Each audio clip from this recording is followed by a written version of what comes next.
Bueno, como les estaba diciendo, vamos a ver ahora un tema que corresponde a las proteínas estructurales.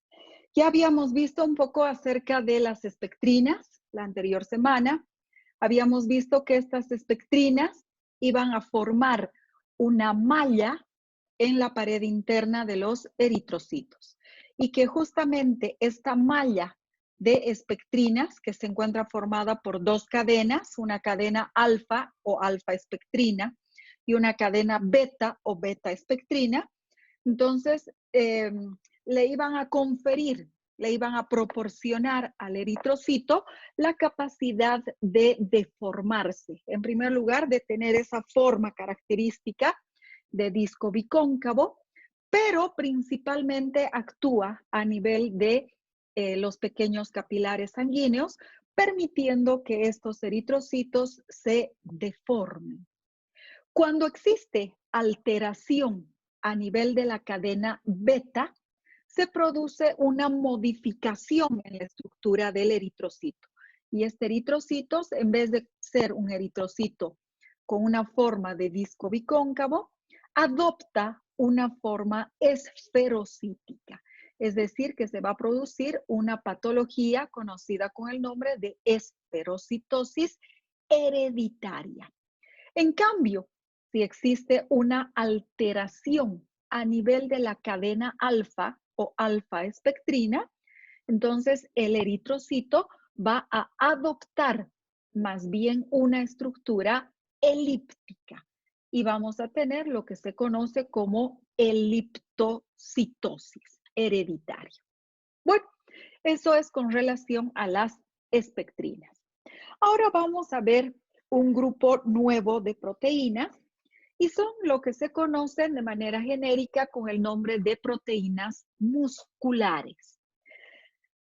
En primer lugar, tenemos a una proteína que recibe el nombre de actina. La actina constituye alrededor del 25% de la proteína muscular total. Esta proteína llamada actina se encuentra en dos formas. Por un lado tenemos la forma globular, que es una forma monomérica, es decir, que está conformada únicamente por una sola cadena proteica. Esta estructura monomérica tiene la característica de que va a adoptar una estructura terciaria, es decir, que va a adoptar una estructura globular. Este sería el monómero de actina, conocida también con el nombre de actina G. ¿Por qué? Porque adopta una estructura globular. Entonces tendríamos a la actina G. La segunda forma que puede adoptar la actina es una forma fibrosa y recibe el nombre de actina F. ¿Qué característica tiene esta forma fibrosa de la actina? Que estos monómeros de actina se van a unir y van a formar polímeros, es decir, van a formar estructuras mucho más grandes, van a formar fibras y dos de estas fibras o dos de estas cadenas se van a enrollar sobre sí mismas formando la cadena proteica de actina. Esta cadena proteica de actina F va a formar parte de lo que se conoce como filamentos finos. Entonces, ahora ya tenemos la primera proteína muscular que recibe el nombre de actina y que forma los filamentos finos. ¿Qué función cumple esta estructura, esta cadena, este filamento fino? Tiene una interacción muy importante con la siguiente proteína que vamos a ver, que es la miosina. Esta interacción actina-miosina se va a producir como consecuencia de la contracción muscular. Y para que se produzca la contracción muscular es imprescindible la presencia de ATP, es decir, de adenosín trifosfato. La actina, además de encontrarse presente en las fibras musculares, también se encuentra presente en las microvellosidades intestinales y va a ser parte muy importante a nivel de la contracción de las microvellosidades intestinales. Es decir, que va a provocar, va a estimular el peristaltismo intestinal. También es importante la fibra de actina en la forma filamentosa, debido a que se encuentra presente en el interior de muchas células y va a formar lo que se conoce con el nombre de surco de escisión. ¿Y para qué sirve este surco de escisión? Para que se produzca la división celular a través de un proceso conocido como mitosis. Entonces, estas son las características de la estructura de la proteína muscular estructural conocida con el nombre de actina. La segunda proteína muscular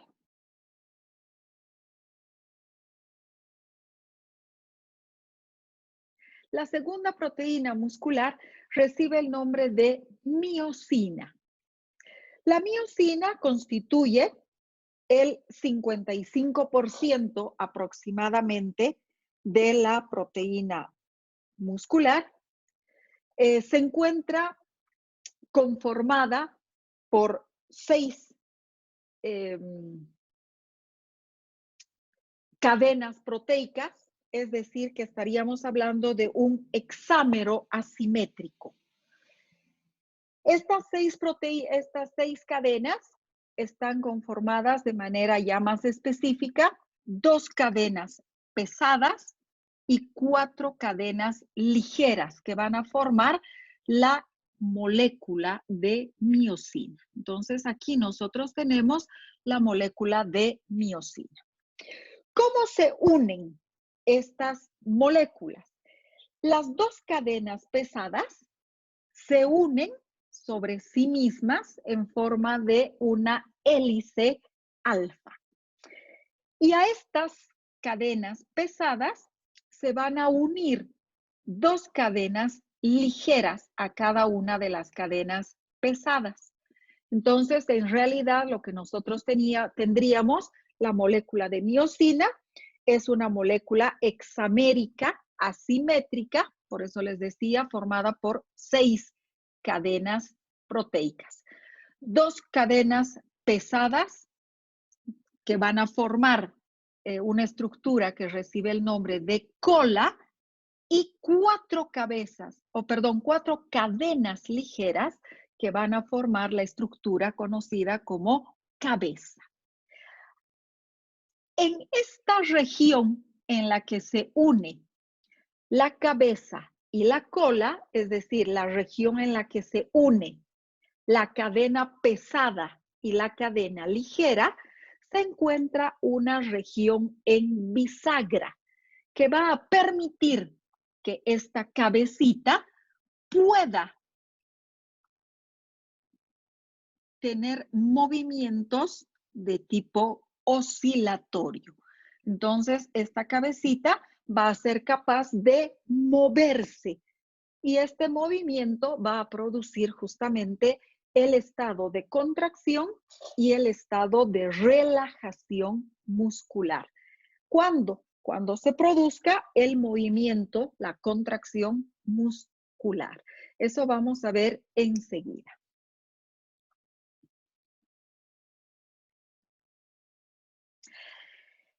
La molécula de miosina, de manera genérica, posee niveles muy bajos de actividad enzimática para poder hidrolizar al adenosín trifosfato.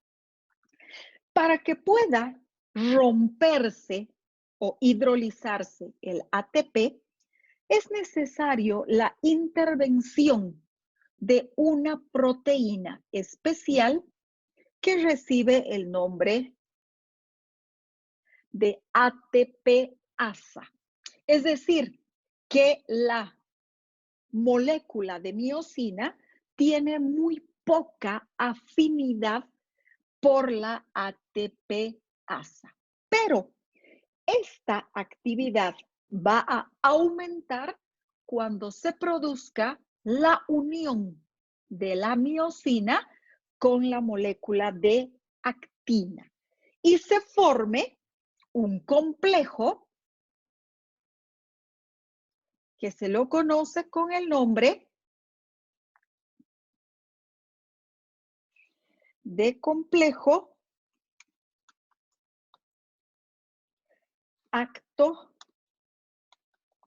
actomiosina. Entonces, aumenta la formación del complejo actomiosina, que si nosotros lo descomponemos, aquí tendríamos actina, miosina.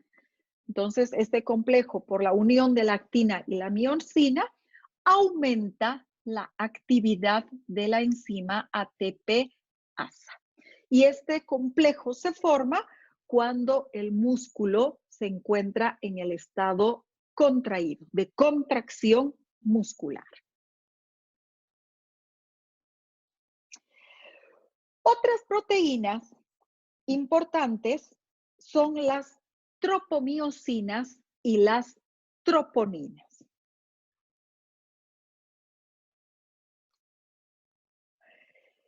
En el músculo estriado existen, como les estaba diciendo, otros grupos proteicos menores, si es que nosotros nos referimos a su porcentaje en masa, pero que son muy importantes debido a la acción que estos presentan, o que estas proteínas presentan en el proceso de contracción muscular.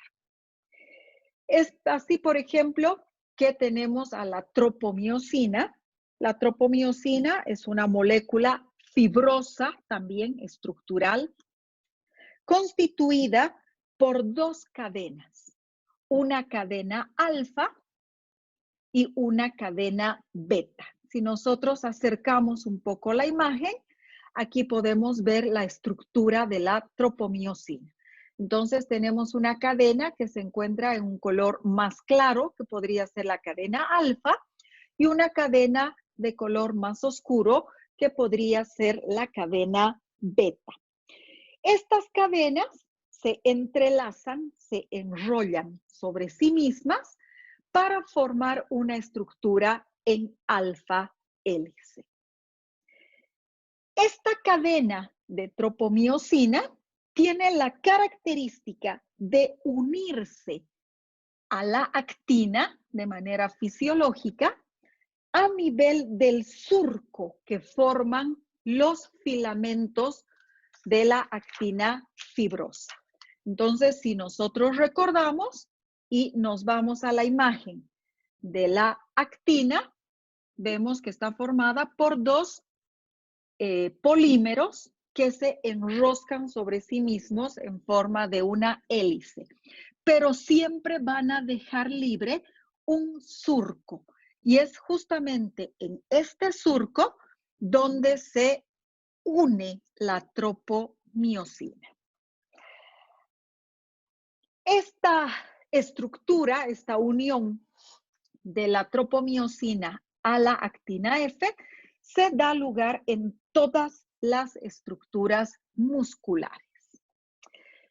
Y finalmente, pero no por eso menos importante, tenemos un complejo proteico que recibe el nombre de complejo de troponinas.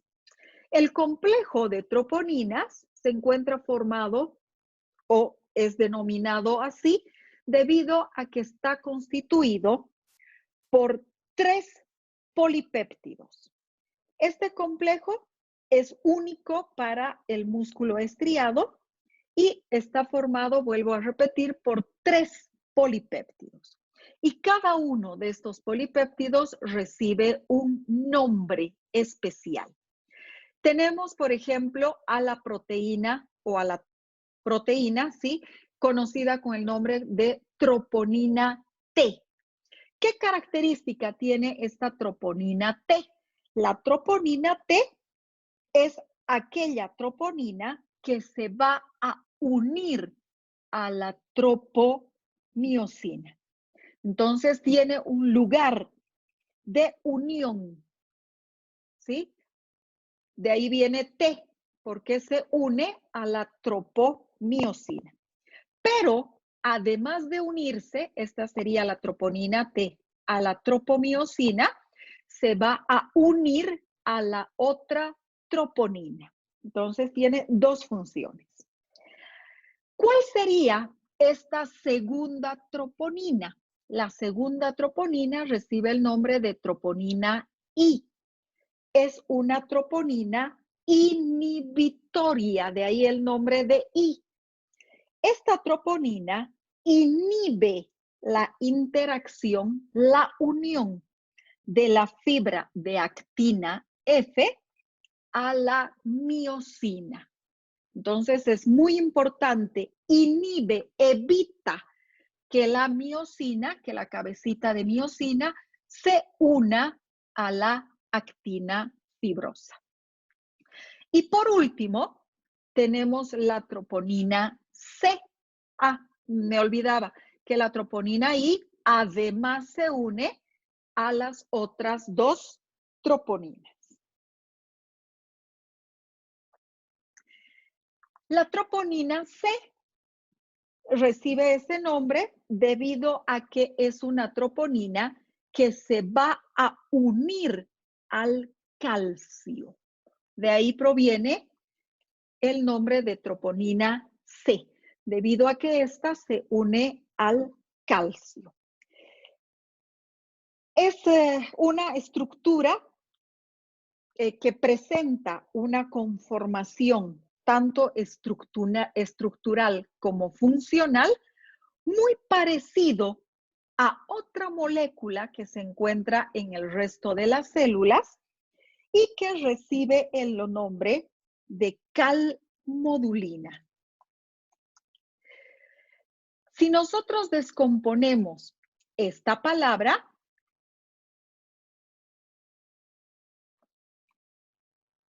la cortamos por aquí, quiere decir que es una molécula que va a modular la actividad del calcio. Y esta troponina C justamente es activada por la molécula de calcio. Es una molécula muy importante que permite la unión del calcio. Cada una de estas troponinas C son capaces de aceptar o de unirse a 4 moléculas de calcio. Y de esta manera es que se va a producir el inicio de la contracción muscular. Hasta aquí, ¿existe alguna pregunta? Bueno, en la contracción muscular, o mejor comenzaremos indicando que la contracción muscular se produce cuando los filamentos gruesos de miosina desplazan a los filamentos finos de actina.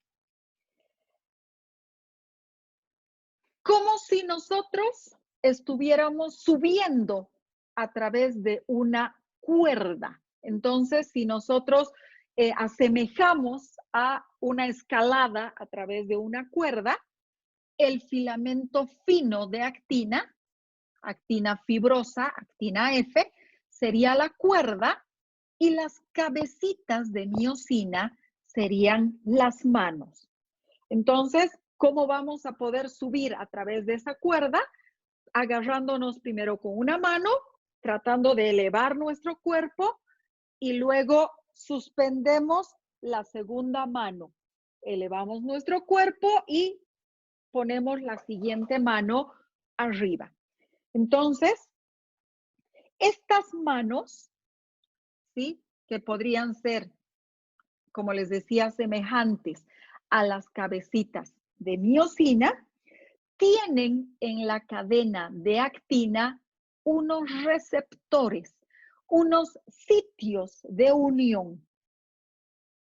Estos sitios de unión a nivel del músculo relajado están bloqueados por la troponina I. Recuerdan que la troponina I era la troponina inactivadora, ¿sí? Es la proteína que inhibe la unión de la miosina con la cadena de actina. Entonces, en el músculo relajado, estos lugares, estos sitios de unión se encuentran bloqueados. Ahora, para que se activen estos o para que se liberen estos sitios de unión, es importante la participación del calcio. ¿Y el calcio qué es lo que hace? El calcio se une a la troponina C. Y la unión de la troponina o del calcio a la troponina C va a producir la liberación del sitio de unión. Entonces, como consecuencia de esta unión, se va a producir el complejo actomiosina. Es decir, que la actina se va a unir a la miosina a través de este sitio de unión. Y se va a formar un pequeño puente, un puente cruzado. Esta unión va a provocar la liberación de un fosfato inorgánico. Y la liberación de este fosfato inorgánico va a ir acompañada por la liberación de adenosín difosfato. Si se libera un fósforo inorgánico y ADP, esto va a provocar que se sintetice ATP. Entonces, la liberación, la formación de la molécula de ATP va a estimular lo que se conoce con el nombre de golpe eléctrico. Es decir, que la cabecita de la miosina va a provocar que la fibra de actina vaya en ese sentido, se mueva, se produzca un pequeño desplazamiento. Posteriormente, esta molécula de ATP se va a unir nuevamente a la cabeza de miosina, se va a degradar, se va a volver a romper en ADP más fosfato inorgánico y se va a liberar la cabecita de miosina de su sitio de unión, se libera. Y está lista la cabecita de miosina para unirse a otro sitio de unión. Obviamente, si este fue el primer sitio al que se unió, ahora se va a unir al siguiente. Y para eso nuevamente se va a producir la unión del calcio a la troponina C, se va a liberar este sitio de unión, se va a liberar fosfato inorgánico más ADP, ingresa la cabecita de la miosina a su sitio de unión y nuevamente la molécula se desplaza en este sentido. La cabecita va a provocar que la molécula de actina vaya desplazándose. De esa manera, entonces, nosotros tenemos el proceso de contracción muscular. Continuar. Vamos a ver otro grupo que recibe el nombre de queratinas. Digo un grupo debido a que estas queratinas son de dos tipos. Las queratinas pueden ser queratinas de tipo alfa o queratinas de tipo beta. Estas queratinas son moléculas que derivan de las células del ectodermo, están formadas por hélices distribuidas, si hablamos de las alfa queratinas, vamos a hablar primero de ellas, en forma de alfa hélice, de ahí el nombre de alfa queratinas. Estas queratinas se encuentran presentes en los mamíferos. Son unas queratinas típicas propias de los mamíferos. Entonces, las alfa queratinas son moléculas que se encuentran presentes en los mamíferos. Y si nosotros nos ponemos a pensar, el ser humano obviamente es parte de este grupo conocido con el nombre de mamíferos. Esta proteína se produce, ya les había dicho, deriva de las células del ectodermo y va a proporcionarle una característica estructural, además de resistencia mecánica. La queratina puede encontrarse tanto en células vivas como en células muertas. Las alfa-queratinas, a su vez, pueden subdividirse en dos grandes grupos.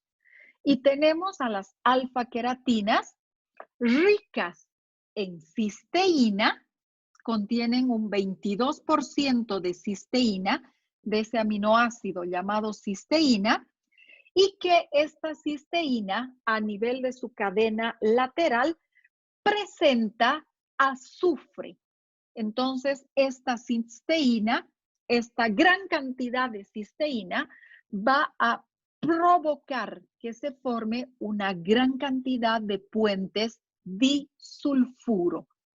Entonces, estas alfa-queratinas ricas en cisteína son proteínas duras, pero fácilmente quebradizas.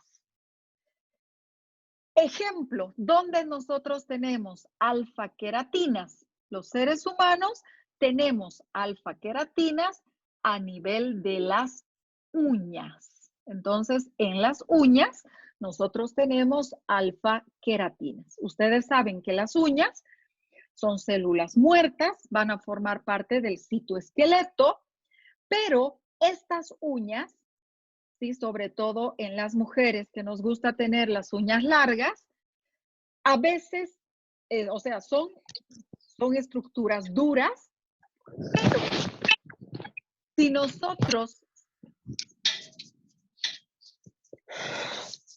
sí, a ver quién ha activado su micrófono, chicos. Sí, les decía que si nosotros golpeamos estas uñas contra una superficie, accidentalmente, por ejemplo, contra la pared, entonces se rompe. Por eso es que son proteínas duras, pero quebradizas. En otro tipo de mamíferos van a formar parte de los cuernos. Entonces, los cuernos de res, los cuernos de cabra, todas ellas están formadas por alfa-queratinas ricas en cisteína. El segundo grupo, también de alfa-queratinas, son más bien pobres en cisteína. En este caso, solamente tienen un 10% de cisteína. Es decir, que tienen menor cantidad. Las anteriores tenían un 22%. Tienen menos de la mitad de cisteína que las duras y quebradizas. Y le van a dar a la molécula una característica más bien blanda y flexible. Estas queratinas deficientes en cisteína se encuentran presentes en la piel, ¿sí? Aquí tenemos las queratinas a nivel de la epidermis, pero también se encuentran en el pelo y en la lana de los animales. ¿Qué característica le proporciona la deficiencia de estos puentes disulfuro? Que se estiran al calentarse. Es decir, que estas se van a estirar cuando son sometidas al calor. Y un ejemplo típico de que efectivamente se estiran cuando se calientan es si nosotros tenemos el cabello, el pelo ondulado. Entonces aplicamos calor con la plancha y logramos alaciar el cabello, pero automáticamente el cabello parece más largo. ¿Por qué? Porque se están estirando estas queratinas por acción del calor. Este estiramiento del calor, por acción del calor, por si acaso, es reversible. Es reversible. En muchas situaciones, por ejemplo, algunos se quejan y dicen, me hago alaciar el pelo y al cabo de 2 horas ya empieza nuevamente a volverse churco. Entonces prácticamente no me aguanta. ¿Por qué? Porque este estiramiento es reversible. Y si nosotros mojamos el cabello, pues obviamente va a regresar a su estructura normal, ondulada. Todas estas son alfa-queratinas, presentes, como les decía, en las estructuras celulares de los mamíferos y dentro de los mamíferos del ser humano. ¿Qué pasa con las beta-queratinas? Las beta-queratinas, en vez de poseer una estructura alfa, presentan una estructura en hoja plegada beta. De ahí el nombre de beta-queratinas. Estas beta-queratinas se encuentran principalmente en los reptiles y en las aves. No existen beta-queratinas en los mamíferos. Se encuentran también en algún tipo de insectos, como por ejemplo en las arañas, y van a formar la tela de las arañas, flexible, pero muy resistente. En los reptiles, las beta-queratinas van a formar parte principalmente de la epidermis. Es decir, que van a provocar una formación estructural de placas. Ustedes saben que los reptiles se encuentran, su piel está formada por placas, placas duras, placas que evitan que estos reptiles pierdan humedad. Por eso es que los reptiles siempre parecería que se encuentran mojados, húmedos. Y en las aves, las beta-queratinas se encuentran formando parte de las plumas. Y estas plumas son justamente las que van a permitir que estas aves puedan volar. Entonces, en la actualidad se está estudiando mucho la estructura de las plumas y ha dado avances importantes en lo que es la aeronáutica, simplemente por la estructura característica de hojas plegadas beta que proporcionan las beta-queratinas. Y para concluir, vamos a hablar de la proteína fibrosa más abundante en el organismo. Y esta proteína fibrosa más abundante en el organismo recibe el nombre de colágeno. El colágeno es una proteína fibrosa que se encuentra presente en muchos tipos celulares. Por ejemplo, se encuentra presente a nivel de la piel y le va a dar la característica de fuerza y flexibilidad a través de la formación de una malla entrecruzada con queratina. Entonces aquí tenemos las fibras de colágeno, pero también tenemos las fibras de queratina. Esta molécula de colágeno también se encuentra presente en los huesos y también en los dientes. En este caso, la estructura que va a dar a los huesos y a los dientes es más bien una estructura muy fuerte, muy fuerte. Y va a formar como si fueran, vamos a asemejar a la construcción de una casa, a toda la parte estructural que corresponde a los cimientos, que corresponde a las columnas. Entonces, vamos a considerar a este colágeno como si fuera ese armazón de fierro que tienen justamente estas estructuras, que va a ser rodeada por el cemento. Entonces, la molécula de colágeno se comportaría como la estructura de hierro. ¿Por qué? Porque va a formar unas hélices diferentes a las que hemos estado viendo, porque se trata de una estructura en triple hélice, pero no alfa. Se trata de una estructura en triple hélice beta, es decir, que se forma al revés. En vez de formarse hacia la derecha, se forma hacia la izquierda. Por lo tanto, estas fibras son muy resistentes a la tracción.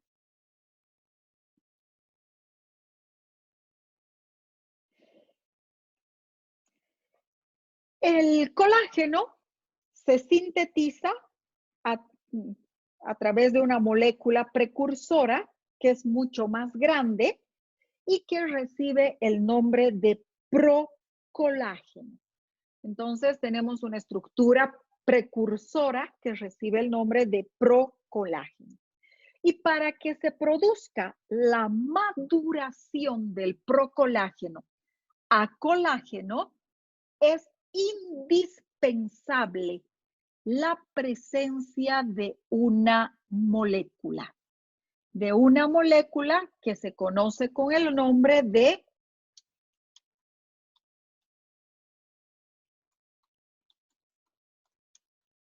ácido ascórbico.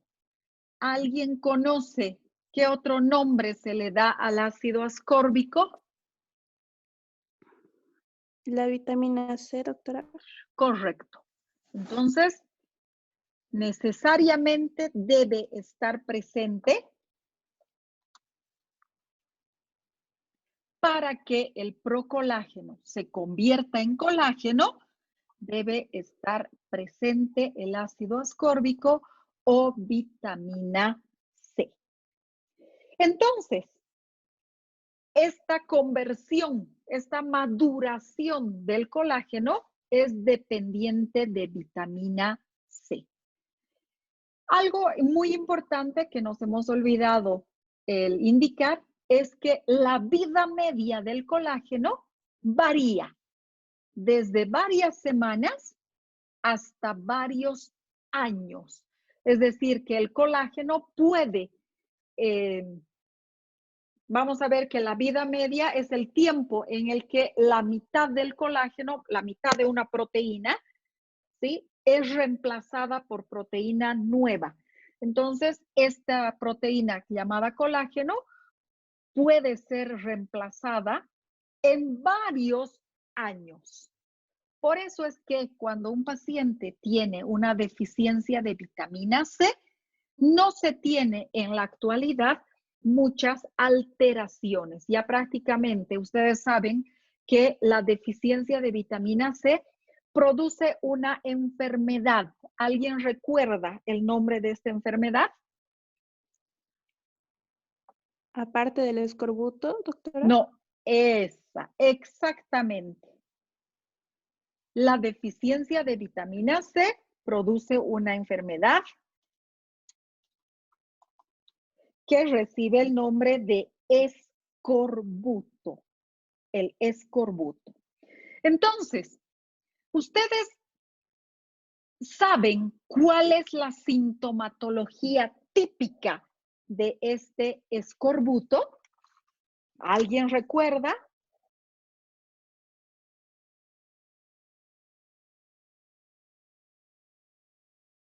El escorbuto es una enfermedad muy rara en la actualidad. Bueno, la deficiencia de vitaminas en la actualidad es muy rara debido a que prácticamente todos los alimentos ya vienen enriquecidos con vitaminas. Incluso la harina con la que se produce el pan ya viene enriquecida con muchas vitaminas. Pero el escorbuto es una enfermedad caracterizada por sangrado de encías, hinchazón a nivel de las articulaciones, mala cicatrización de las heridas y finalmente la muerte del paciente. ¿Y por qué se produce esta sintomatología tan importante? Porque no hay un proceso de maduración del colágeno. Y acabamos de decir que el colágeno se encuentra a nivel de la piel y de las mucosas. Entonces, si se desmorona esta malla que se ha formado a nivel de la piel, pues obviamente, o a nivel de las mucosas, obviamente vamos a tener la sintomatología típica de sangrado de las encías. Si nosotros nos hacemos una herida, vamos a ver, por ejemplo, que se estimula la síntesis de colágeno como consecuencia de las lesiones. Entonces, si nosotros tenemos una cortadura a nivel de la piel, para que se regenere, para que se cierre esta herida y se regenere la piel, obviamente tiene que haber un aumento en la síntesis de colágeno. Pero si este paciente tiene deficiencia de vitamina C, obviamente no va a tener una capacidad de lograr que el colágeno, que el protocolágeno madure a colágeno. Por eso es que la sintomatología del escorbuto también contempla una mala cicatrización. Pero esta sintomatología no se desarrolla de la mañana para la noche o de la noche para la mañana. Es una sintomatología que tarda muchos años en manifestarse. ¿Por qué? Por la vida media del colágeno.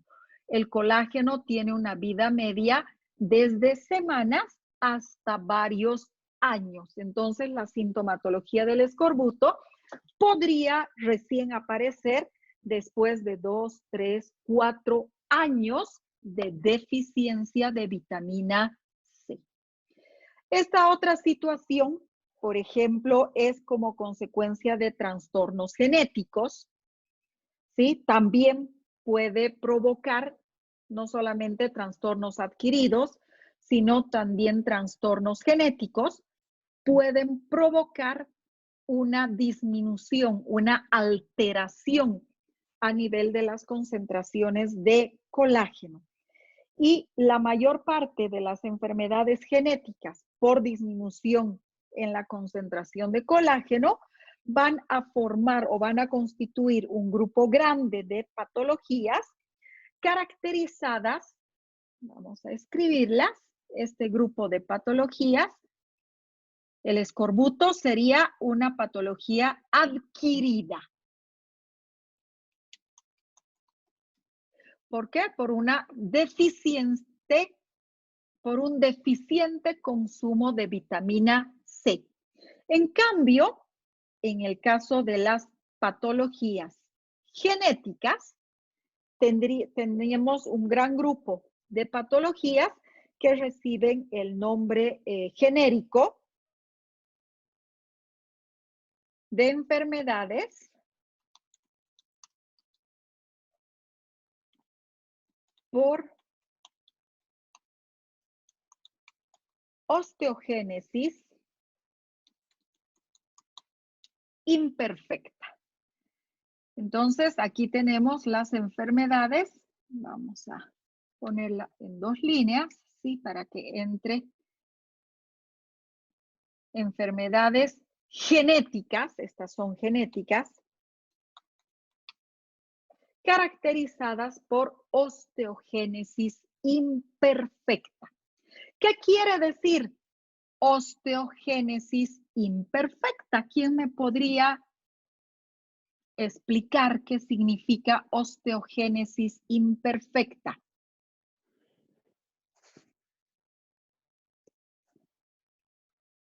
Doctora, Descompondremos la palabra. Dime. ¿podría ser la mala formación de los osteocitos, de las células de los huesos, puede ser? Correcto. Ahí está.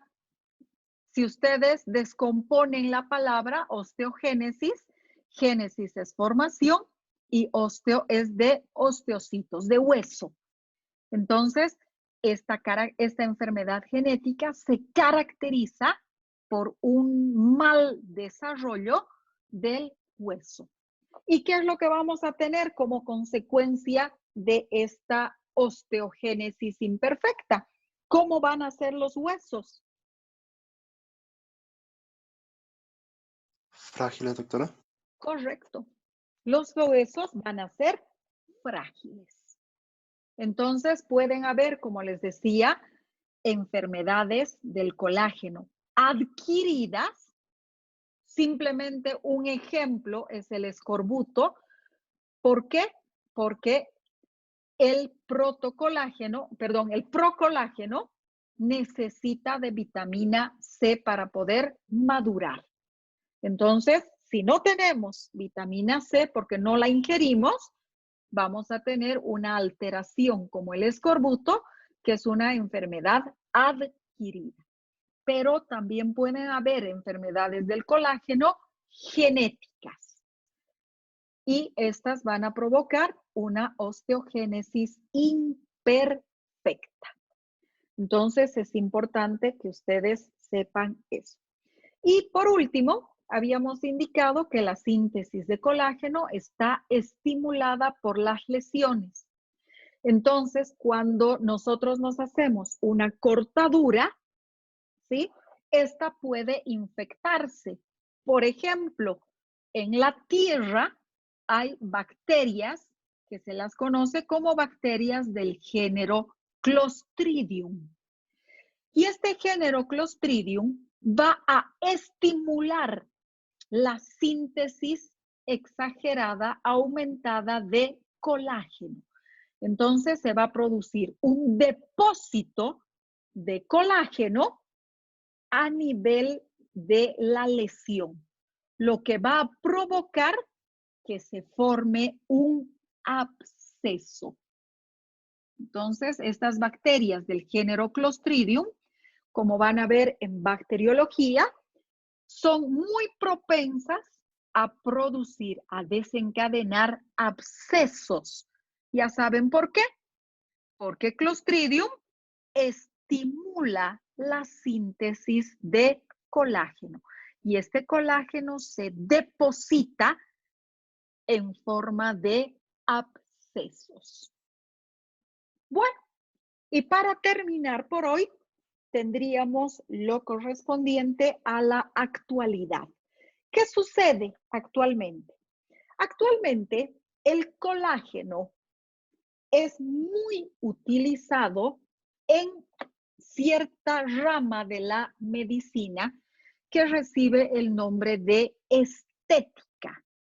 ¿sí? Entonces, los cirujanos estéticos o cirujanos plásticos tienen que ser médicos. Por favor, chicos, ustedes no dejen que otro tipo de profesional no médico o no de ciencias de la salud, por lo menos, incursione en este campo, que es el de la estética. Actualmente hay personas que han ido un año a hacer un cursito en la Argentina, sobre todo la Argentina está dando estos cursos de cosmetología, ¿sí? ¿Y qué es lo que están haciendo? Los están simplemente capacitando para eh, hacer la inyección de colágeno. Esta inyección de colágeno, por ejemplo, para aumentar el grosor de los labios. Es muy utilizada, pero también para como relleno en las arrugas, sobre todo en todo lo que son líneas de expresión. Entonces, todo esto es como consecuencia de la utilización de las inyecciones de colágeno. Bueno, ¿alguien tiene alguna duda? Aquí vamos a concluir nuestro tema. Simplemente el indicarles que todo lo que hemos estado viendo con relación al tema de proteínas, esta primera parte la he sacado del libro de teoría del doctor Alex Tango y del doctor Hugo Burgos. Esta segunda, o mejor dicho, esta tercera parte que comenzaríamos el día miércoles, es posiblemente la parte de proteínas que más me interesa y recibe el nombre de proteínas plasmáticas. Para el desarrollo de este tema, la bibliografía utilizada es más bien el libro de prácticas. Entonces, vamos a quedar aquí. ¿Por qué me interesa esta parte de proteínas plasmáticas? Es debido a que la mayor parte de estas proteínas plasmáticas son utilizadas para el diagnóstico clínico. Entonces, ahí deriva la importancia de este tema de proteínas plasmáticas. No vamos a quedar aquí. En horas de la mañana el internet estaba un poco malo, entonces no he podido continuar avanzando con sus compañeros y quiero tener los dos grupos en lo mismo. Bueno, entonces hasta aquí, si no existen preguntas, aquí vamos a quedar y el día miércoles veríamos lo correspondiente a proteínas plasmáticas.